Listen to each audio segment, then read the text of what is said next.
Hi friends, అందరికీ నమస్తే. నేను మీ నాగరాజు పొలగాని మాట్లాడుతున్నాను.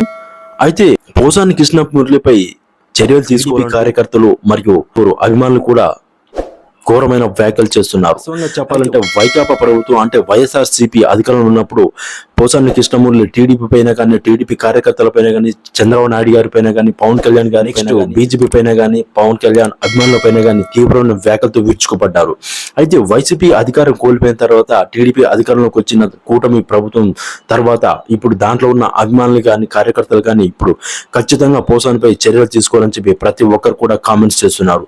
మీరు ఖచ్చితంగా పోసానిపై చర్యలు తీసుకోవాలని చెప్పి ప్రతి ఒక్క ఉద్యమకారుడు కూడా, టీడీపీ కార్యకర్తలు కూడా ఇక్కడ ప్రభుత్వాన్ని కోరుతున్నారు అన్నమాట.